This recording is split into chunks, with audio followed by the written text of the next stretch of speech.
Hello, everyone. Welcome back to Corruption, Crime, and Compliance. Today, we're discussing a major export controls enforcement action in which Bosch agreed to pay more than $43 million for illegally exporting products and software to Huawei, one of the most heavily restricted companies under U.S. export control regulations.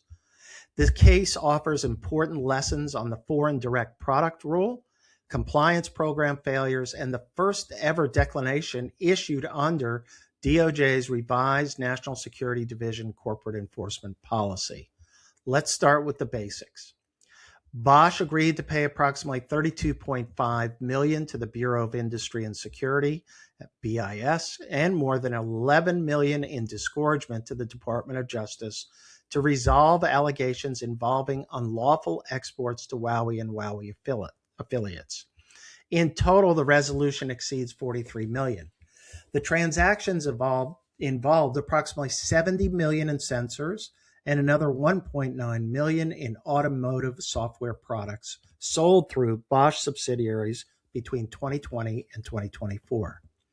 Now, what makes this case especially interesting and important is that the products involved were classified as EAR99 items. Many companies assume that EAR99 products present relatively low export control risk. This case demonstrates why that assumption can be dangerous. The issue was not the classification of the products. The issue was the customer, the end user.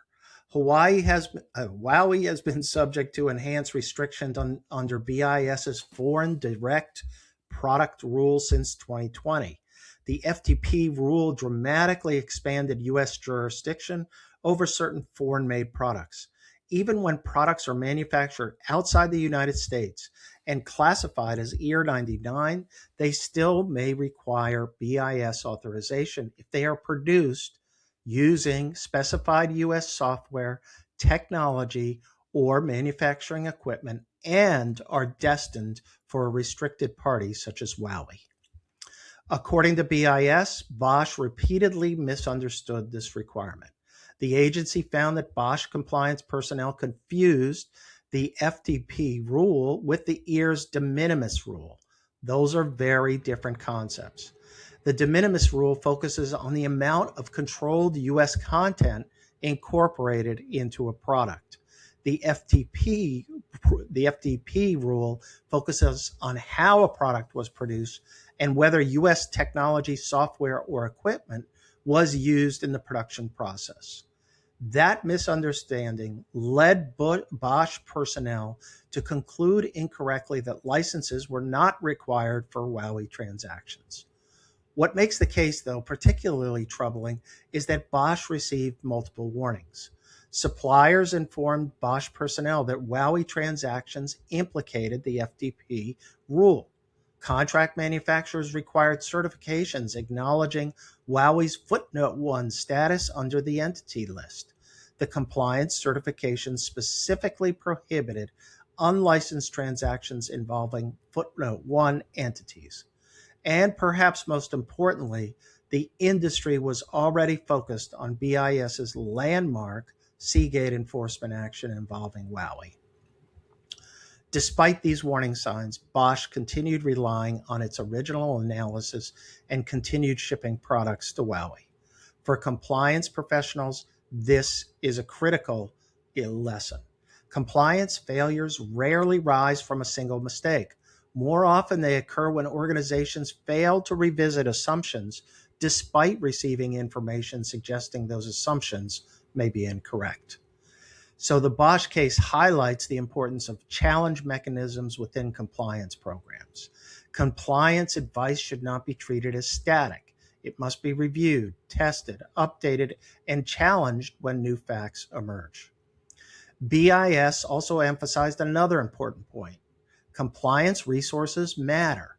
According to the agency, Bosch's U.S. export compliance function consisted of only 2 employees, with one person effectively responsible for advising global operations on U.S. export control requirements.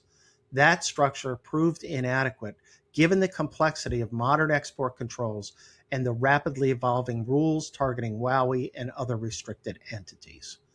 Companies need sufficient compliance staffing, experienced personnel, ongoing training, and access to specialized legal expertise when necessary.